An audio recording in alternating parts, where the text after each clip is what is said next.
All right, it's my pleasure to welcome first head coach of the number 5 seed Texas Longhorns, Steve Sarkisian, and head coach of the number 4 seed and Big 12 champion Arizona State Sun Devils, Kenny Dillingham. Coaches, welcome. Thanks for being here. We appreciate your time.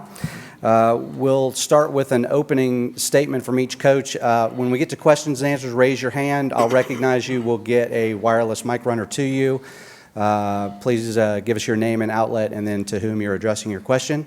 Coach Sarkisian, we'll start with you. If you could just give us an opening comment about just how preparations have gone so far and what your bowl experience has been like. Yeah, I would say first of all, I'd love to acknowledge the Peach Bowl, the job they've done. It's been first class all the way through. Our staff, our players have enjoyed the experience. Granted, being in the playoff, it's a bit of an abbreviated bowl experience, but I think they've done a fantastic job of making this experience one that our players really have enjoyed. The hospitality, facilities, everything has been tremendous. Thank you. As far as the ball game goes, feels kind of like we're just kind of staying the course of what's been going on, the way this season has gone, with starting July 31st with our first ball game, August 31st, and then 2 byes along the way, a conference championship, these 10 days in between games. So we've just been kind of riding the wave and enjoying the journey. And this is another great opportunity for us. Humbled and honored to be here representing the Southeastern Conference in the CFP against a great opponent. I've got a ton of respect for Coach Dillingham, the job he's done at Arizona State, the way their team has continually improved throughout the season. The last couple months, they've been playing as good as anybody in the country. Tall task. And so looking forward to the opportunity. And like I said, humbled and honored to be here. All right, Coach Dillingham, same question for you. Bowl preparations and what your experience has been like so far. Yeah, once again, I'd like to thank the Peach Bowl. Our guys are having the time of their life right now, and like I told them, they need to enjoy the moments in between the work, and I think they're doing that. And so they're having a moment that they'll remember for the rest of their lives, which was the purpose of these bowl games, were to make memories that people carry on forever. And I think our team is doing that leading up to the game. In terms of the game goes, our guys are putting in work. That's what they know. We're going to face, one of the best teams in the country, if not the best team in the country, coached by arguably the best offensive coach in the country, sitting next to me. And it's a really tall task for our guys. And but at the same token, if you're a competitor, you want to compete versus the very best in the best environments. And I think that's exactly what we get to do here tomorrow, is compete versus the very best in the Peach Bowl, which is one of the best environments. So we're excited as a football team. We're excited as a football program. All right, thanks, coaches. All right, we'll go ahead and open it to questions. Let's go, let's see, first right here, row 4 on the aisle. We'll take our first question from here. Thanks. Greg Moore, Arizona Republic. Good to see both of you guys. I know that coaches tend to be part of a small fraternity. Do you guys know each other, have history beyond this game? Do you guys remember meeting each other, and have you kind of kept your eyes on each other throughout your various trajectories? Oddly enough, we were just talking about that. I've known of Kenny for quite some time. I always kind of follow the offensive young, hot minds out there, try to stay fresh to what we do, and ton of respect for him and a couple of the guys that he's worked with in his time and the connections that we've had. Oddly enough, we haven't spent a ton of time together, but I think there's some natural connections there. So maybe after this one, we'll hang out a little bit more. Yeah, same thing. We haven't spent a lot of time together, but I've been watching what he's done from afar. He was one of the first guys to do FIB, formation of the boundary, and really build plans around it and build systems around it. So he's always been kind of ahead of the curve offensively, and it's somebody if you're an offensive guy and want to watch, you definitely want to watch what he's doing, because he's also studying. He's not a guy who's going to be stagnant. So when you're watching him, if you're a year behind him, you're about 3 years ahead of everybody else. So definitely a guy you want to watch offensively. All right, next we'll go right here in the front row on the right. Kirk Bowles from the Houston Chronicle. Steve, how confident are you that you've got the offensive kinks, worked out in the Clemson game, and what's your degree of confidence you can get 60 minutes from Isaiah Bond and Cam Williams? Yeah, I felt probably for about the last month and a half now, one of the things we needed to address was the running game, and I really felt like we addressed it well, and we've been moving the ball pretty efficiently. the SEC championship game was, in my opinion, a little bit of an anomaly where we got away from it and it just didn't come to fruition the way we would have liked. But if you look at the last month and a half of the season, I think our balance is where it needs to be. Ultimately for us, it's about finishing drives. And when we get into the red area of putting the ball in the end zone, it's one thing to have a bunch of yards and explosive plays, but you need points to win. And so that's going to be the challenge in this game, no differently. I think we'll find some balance there. With IB and Cam, again, I think, they both have been practicing. They both have been improving. To some degree, it's how do you feel on game day, right? When the adrenaline really kicks in, what does that feel like for a competitor? And then we got to make really good decisions with those guys, if they play and how much and to what degree. But I give them both a lot of credit. They've been working. Our medical staff's done a great job of kind of building them towards this. And not only them, we've had a few guys. Jake Majors finally, feel good about where he's at. Quinn has steadily been improving. So, again, at this juncture of the season, game number 15, everybody's got bumps and bruises. And so we're just trying to get our guys as healthy as we can. Okay, next over here, row 4 on the far left. Andrea Adelson, ESPN.com. Steve, as a follow-up to the run game, you had early adversity in August when you had a couple of guys go down. How would you describe the development that you've seen from Jaden, Trey, and Jarek to get you to the point where you have been able to put forth a powerful run game? Yeah, that was you never like injuries to occur, and to some degree, it was almost a blessing that they did occur in training camp because it gave us more extended time to work with Trey and Jaden and Jarek. And they've all had their, I guess, somewhat ups and downs throughout the season where guys have to grow. And I think, again, that's a credit to Coach Choice and all of our coaches of continuing trying to work with our players. We had some issues holding on to the ball, and nobody gave up on anybody, and we continued to work, and we got confidence back. I think Trey Wisner, we found out a lot about him, his ability to kind of carry the load. You don't go into Kyle Field and carry it 30-something times, in that physical and that environment if you can't handle it. And so at the end of the day, I think we found a good mix with all three of those guys, and we're going to need all three to be effective as an offense. All right, next we'll go right here in front row on the right. Tom Boy Richardson from Orange Bloods. Question for both of you coaches. You guys do have something in common, which is you didn't have the results you wanted in year one, but yet you guys still trust the process that you would eventually have the success. Can you just talk about getting past year one, trusting the process when you don't see the results, and then basically that journey to where you are now? All right, Coach Dillingham, I'll start with you. I just think you have to have a belief in what you're doing. And, I know Coach Sarkisian and myself, we've both been blessed to be around really good people. And you've seen a process that's been successful. You've seen what it looks like. And you've got to have a belief that if you stay the course, eventually it'll turn. And I know for me, that was always, and for us as a program, that was always the vision and the plan was, it may not look good now, but if you stay the course and you stay the course and you stay true to the principles that you believe in and what a successful program looks like, eventually you'll turn the corner. And I think that's where we're at is, we're still trying to get better every single day, but at the same time, I think us staying the course has definitely helped us get to where we are right now.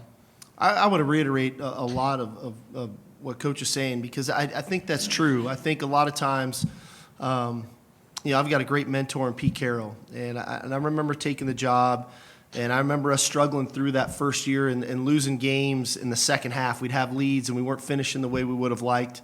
And I was venting to him, I remember on one Sunday night, just about, man, I feel like if I would just go and do some of the things they did before, that we might have a little bit more success and our record might be a little bit different. He said, well, that's probably true. But he said at the end of the day, if you want to go down that road, you better expect similar results to what they were before. Or if you really believe in what you do, you're going to have some rough waters for a while, but in the end, you'll find better results than what was there before. And so staying true to the belief, I think, is critical. But I also think being adaptable to the times for us. When we started, there was no transfer portal, there was no NIL. And along this journey in 4 years, college football has changed a ton. And I think being adaptable to the times, I think for ASU, same thing, like adapting to what college football is now and not sitting around complaining about it. I've heard plenty of Coach Dillingham's comments about a lot of other coaches get up here and complain about what college football is about right now. And I think the two of us have been guys that have been on the forefront of, here's the rules, let's maximize the opportunities that we have to enhance our roster, to enhance our level of play, to put the best team out there that we can. And so, but yeah, it's definitely a journey. You know, nobody likes to lose, especially in Austin. All right, next question, row 3 on the left. Josh Newman from LoneStarLive.com. Steve, you have a number of early enrollee freshmen here going through this week. What are the benefits of having the young guys, the guys who have not even been on campus, gone to class yet? What's the benefit of The first of them being benefit is we have 9 guys enter the portal already, and only 2 have stayed with us. And so, and the majority of those guys were off our defensive front. So from a scout team perspective, we needed some bodies to help us with practice. So that was the very first benefit. I think the second benefit for those kids, they're awesome humans. And I think the exposure they're getting now to our team, rapport, they're staying active. We're getting a little bit of a sense and a feel for what they're about. But again, the biggest advantage is the fact that we get to practice with a scout team and not have to do crossover work like we had to do before the Clemson game. All right, next question, we're going to go all the way in the back on the camera platform.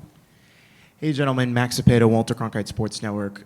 We are currently now in an era of college football where bowl games, you need to win multiple bowl games in order to win a national championship. In decades past, a bowl game was used just as a celebration, just as a way to celebrate a season, celebrate a single season with a single team. For both of you, starting with Coach Sark, what does it necessarily mean for you guys now to address your team in today's college football of how to celebrate a season in a bowl game, now knowing that you will have to play in multiple in order to win a national championship? Well, college football has been very unique over the years, and you got to think it wasn't that long ago there was no national championship game. You went to the bowl game that you were assigned to, and everybody won or they lost, and then you all decided who the national champion was. And then we went to a 2-team kind of, they played for a national championship, and then we went to 4 teams, and now we're at 12 teams. And ironically, we were really the only sport, us in boxing, that didn't have a tournament, right? Everybody else always had a tournament, whether it was Major League Baseball, basketball, football, whatever it was, the NCAA basketball tournament. So I do think we're evolving in a way that is healthy. And I think then that the responsibility then falls on us as coaches and staffs to make sure that we are enjoying our time with our players and celebrating a successful season. Because before, I had a lot of good teams that didn't win their bowl game. That doesn't mean we didn't have a successful season. We didn't celebrate that team. But now it's just part of a tournament that we're trying to be the last one standing at the end. All right, Coach Dillingham?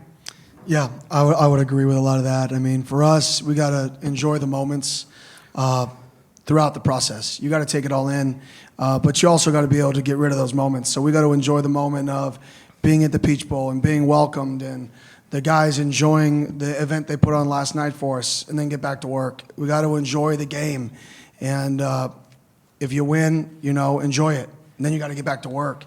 But I think that's no different than a normal regular season when you're playing really good teams. Now you're just doing it at a bigger stakes. You're doing it in a playoff, but you still have to appreciate the fact that you're playing in one of the most iconic games in the history of college football, and you've got to appreciate that. You've got to take that for what it's worth. You've got to enjoy that moment, and then you've got to be able to move on that moment when that moment ends, and then restart yourself.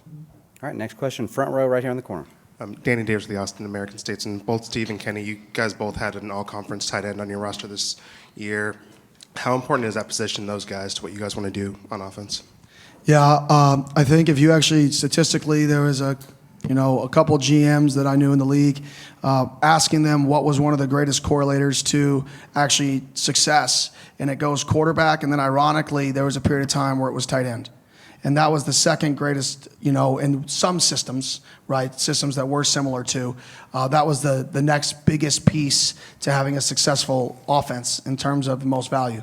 And I know there's a period of time where the tight ends were devalued, but I actually think if you're a run-play-action football team, very similar to both of us. Those guys have to control the middle of the field, not just in the vertical passing game, the intermediate passing game, but also the screen game.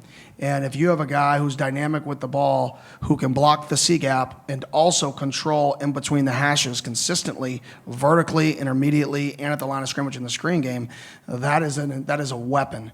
And for us, I think both of our systems really play into that position and play into somebody who's not just good blocking, not just good down the field, but good with the ball in his hands.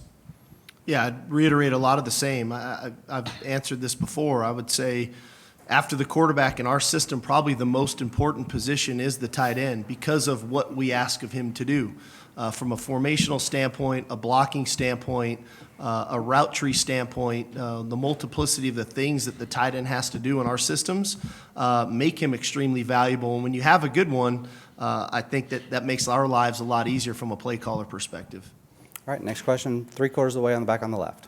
Craig Way, Longhorn Radio Network from Learfield. Coach Dillingham, wanted to get your thoughts on the progress, the development of Sam Leavitt, starting from the time he arrived on campus. What were your expectations for him, and how has he obviously progressed to what you've hoped he would become?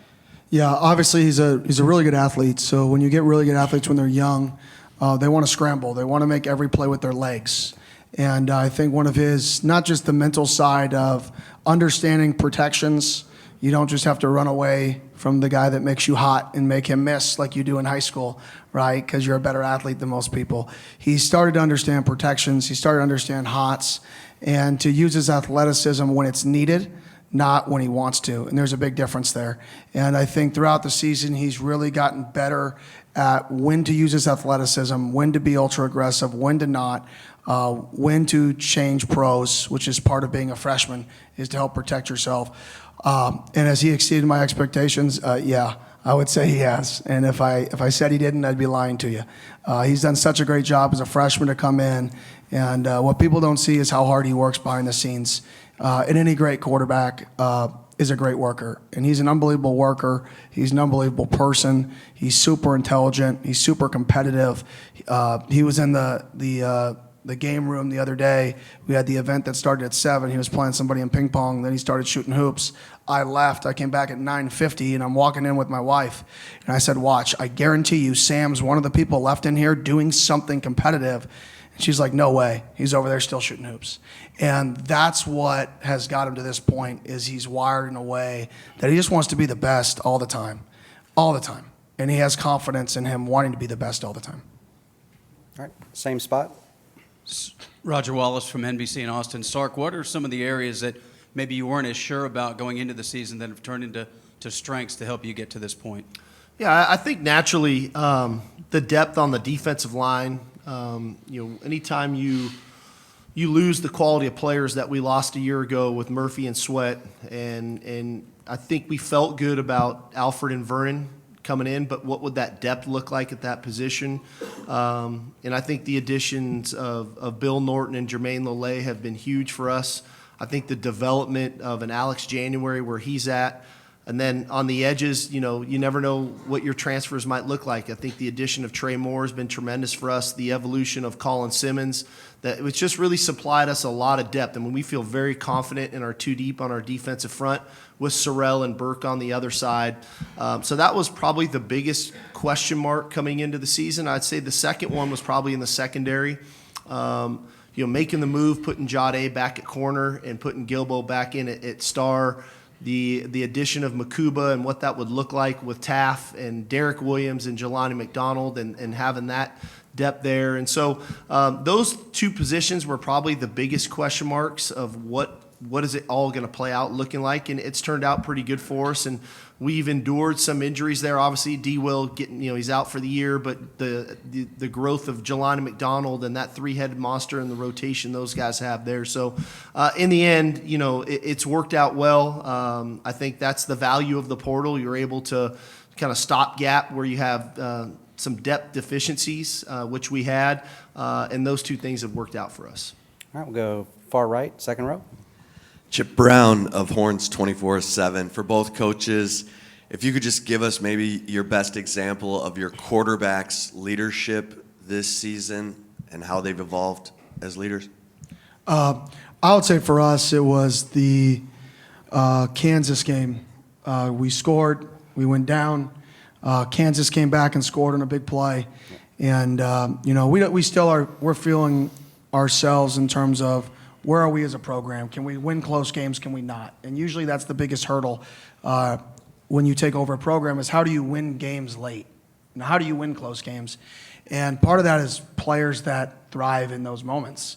And our quarterback went up to our guys with a smile on his face, and he just said, "You guys ready to go score?" Just like that. And that was the moment where everybody, I think, on our offense was looking at each other like, okay, we believe we're going to win. But when that guy comes over that calm as a freshman, they were all saying, well, what is he going to be like in this moment? When he comes over and he kind of cracks like a subtle, confident joke of, are you guys ready to go score? That was the moment, and then we let our team down through a touchdown pass to Jordan Tyson. He let him down. That was the moment that was like, okay, he plays his best in these biggest moments. He loves the attention on him in these moments, and those are what the best quarterbacks do. They thrive in those moments. That's when I really felt like his leadership took a next step and the team bought into him. Yeah, and ours was a really subtle one that people, I don't know how many people even remember the play, but it was a 4th and 2 at Arkansas. And, we're not a big quarterback run zone read team, but sometimes we'll call them in critical moments. And we called it, and Quinn pulled it, and probably could have very easily went right, went left, got the first down, and the game would have been over. And this dude decides to try to run the safety over, and it's a massive collision. And he gets the first down, and probably the emotion that came out of Quinn and the emotion that came off of our sideline for Quinn were, to me, really indicative of how much the team values him and how much he wants to win for the team. And I don't know if that's a great sign of leadership, not to answer the question, Chip, because I think his true leadership showed up when he was out and Arch was starting, and the support he gave Arch and to be with him all week long and on the sidelines to help him play the best that he could play. To me, that was the real leader in Quinn coming out. But I love that moment against Arkansas because there was some real emotion that came out of that play for him and for our team. All right, next we'll go 4th row on the right here. Hey, Steve, Cedric Golden, Austin American-Statesman. You're losing a ton of guys just like last year to the draft, and there are no guarantees you get back to the Elite Eight. They don't just give that away. With this senior-laden locker room, how much do you see that sense of urgency and opportunity to make history if you can keep this going? Yeah, I mean, I think champagne problems, right? 1 year we go to the Final Four and we're a play away from playing for a national championship. We break the school record for number of draft picks, and well, how are we gonna do it again? And we come back in this year, and of the 4 teams that were in the Final Four last year, we were the only one invited to be part of the 12, the new expanded playoff. So it's a really hard thing to do, and we appreciate the work that our guys put in to get to that point. But I think as much as we focus on our older players, we challenge our older players on how they're part of the development for our younger players. Just like those older players were part of their development. And what does leadership look like? What does accountability look like? What does work ethic look like here? And, my goal is that we don't go anywhere, but that takes a lot of hard work. That takes dedication. You just don't rinse and repeat and do it all over again because each team takes on a personality of its own. But I'll say about this veteran group, I don't think any of them forget being in New Orleans at the end of that game last year. And I don't think any of them forgot all off season long. And the obsession that they've had with getting back to this stage, I think is one that has fueled us through a fair amount of adversity that has gotten us back here. Do I think we're going to have to play some of our best football down the stretch? There's no question, and it's going to start on the first. I mean, we're going to have to play arguably our best, if not one of our best games this season. But that's the challenge that we're all striving for and working towards of how do we all put our best foot forward so that collectively as a team we can play one of our better games. All right, next question all the way in the back right. Kevin Sherrington, Dallas Morning News. Kenny, could you tell me, looking at your players this week, listening to them, they seem awfully confident and loose going into this game. And I'm wondering if that's exactly how you would want them to act. I think our players are just being themselves. And I think a lot of times, there's a lot of how are you supposed to talk to the media? What are you supposed to say? And I just firmly believe in say what you believe. and I'm not going to try to prevent our players from saying what they believe. And if our players believe they're the best, there's probably a reason why Scat had 0 offers and went to Sac State when nobody believed in him, and then came to Arizona State with not much competition for him, and then nobody thought he was on an NFL draft board going into the year. If he didn't have that own self-belief in himself, that he believes he's the best, then who else would have his entire life? So when he makes comments like that, when people ask him a question and he gives you the truth of what he believes, because his belief is what got him here, and then people twist it on him as if he's being cocky or confident, that's not the nature of what he's trying to say. What he's trying to say is, my entire life I was the only one who believed in me. I'm not changing that. So now if you ask me the question and I give you a real answer, it kind of gets twisted into this cockiness or confidence, when in reality is, without him believing that his entire life, he wouldn't be in the position he is. And I would say that with him and Sam, who was not heavily recruited, 3-star recruit out of high school, pretty under-recruited for where he was, didn't play last year. Same kind of thing for him too, is those guys have a lot of self-belief because there was a point with the chip on their shoulder that they were one of the only people that believed in themselves. And then when they get put in a situation and they're asked a question and they say the truth of what they believe, if you're a competitor and you don't believe you're the best, are you really a competitor? Like, that's what you want to do. So I think just the honesty sometimes in today's media is fun for people because they can take and run with it, and that's what they should do. Everybody should take those comments and run with it because that's what's fun, that's what sells.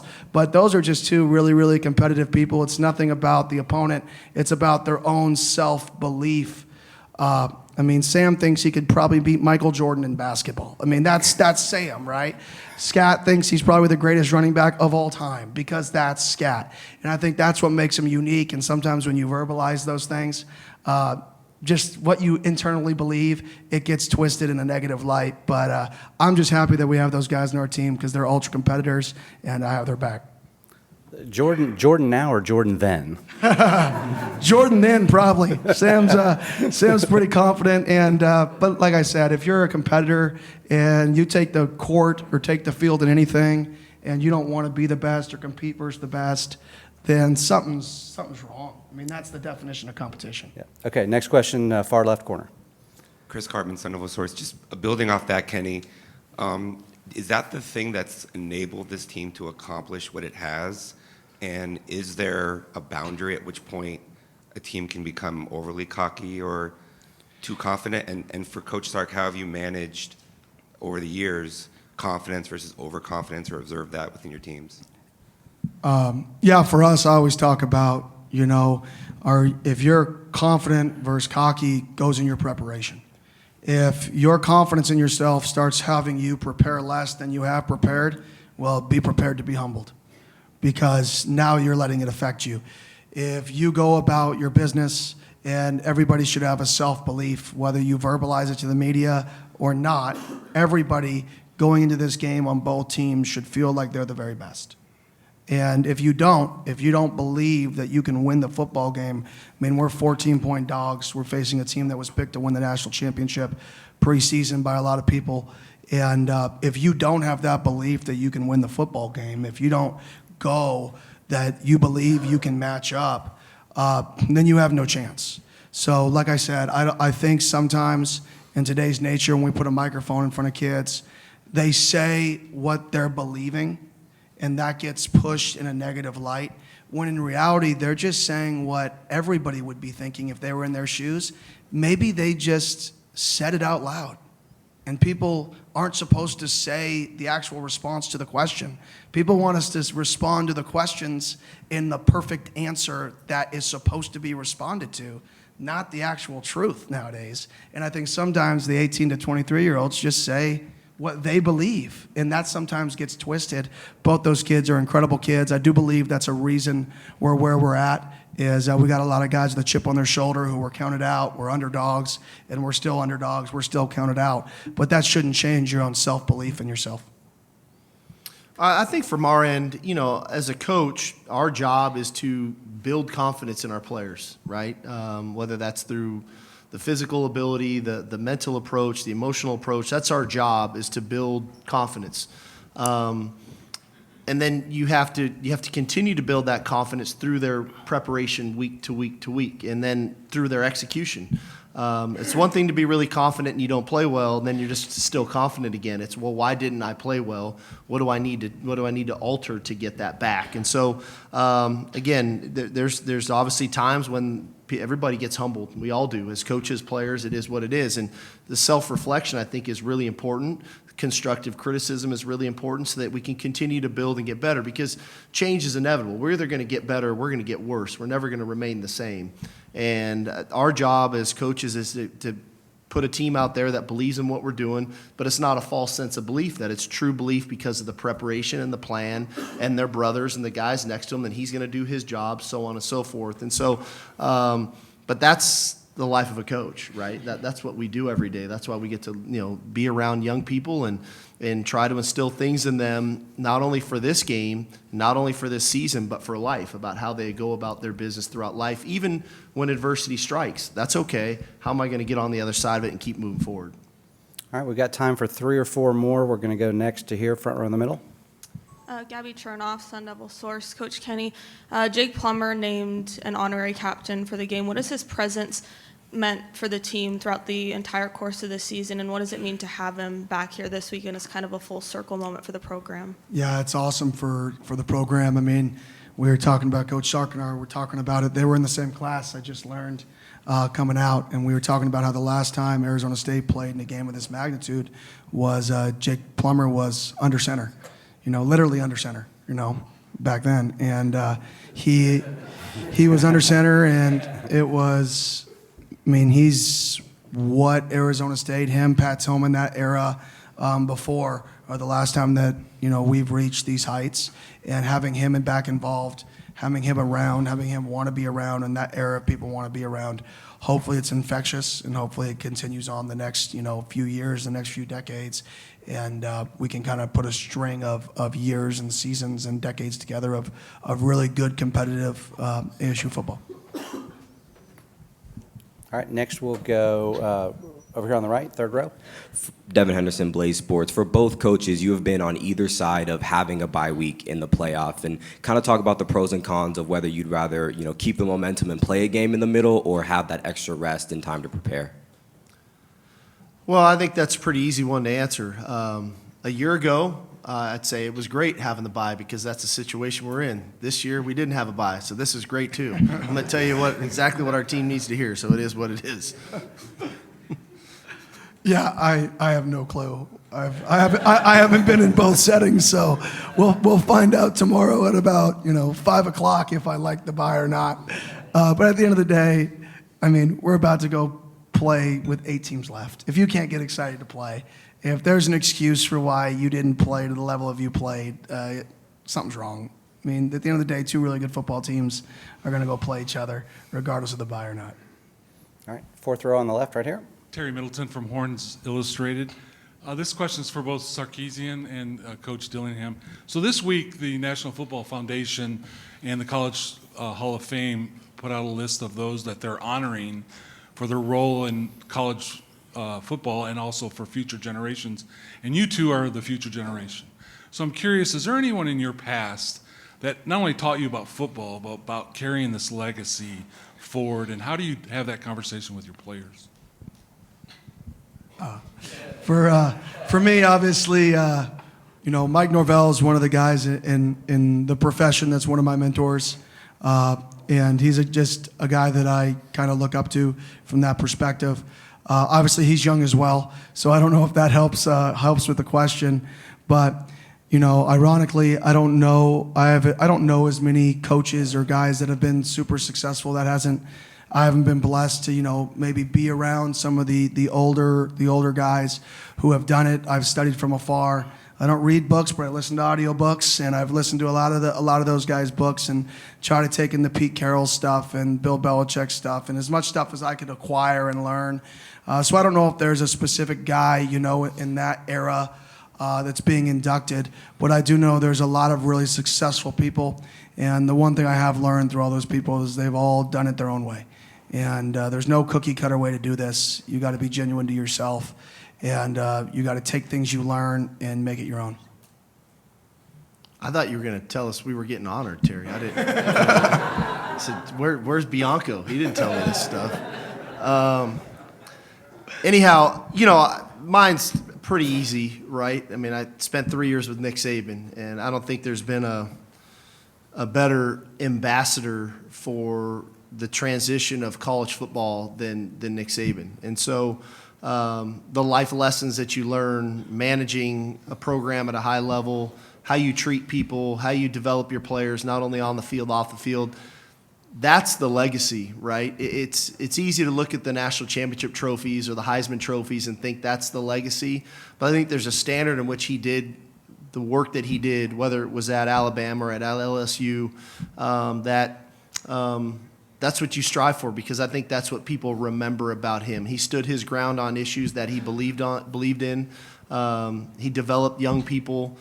He won football games. He adapted with the times. He went from I formation, run the ball, to RPO-driven quarterback runs. He's forever evolved, and so that was the legacy, that I think he left upon us. And it was just, how many notes could you take, and then how can we try to do the same thing here with some of the lessons learned there? All right, we've got time, I think, for two more. Next, we're going to go all the way back on the left.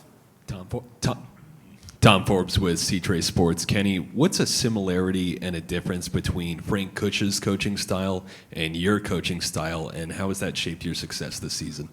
I wasn't around really with Frank Kush. I'm a little younger than that, but I do remember just the demand he put on his players. I would say, we may get, I think nowadays, he had so much success because the standard that he had, and I think that's every good coach has a high standard. I would say the difference is how you get to that standard nowadays is probably a little different than how you could get to that standard back then. Frank Kush has built the foundation for Arizona State football, and to even be mentioned in the same sentence with him is an honor. All right, I guess we'll take our final question here, all the way back on the right. Sam Kahn from The Athletic. This is for Kenny. Your first year in the Big 12, I'm curious what you thought of that league from a competitive standpoint, and do you think your team's performance in the playoff could or should affect the Big 12's perception in the playoff format moving forward?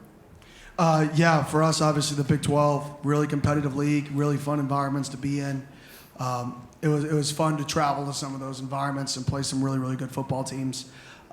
Obviously, I couldn't answer the second question. That's way out of my scope.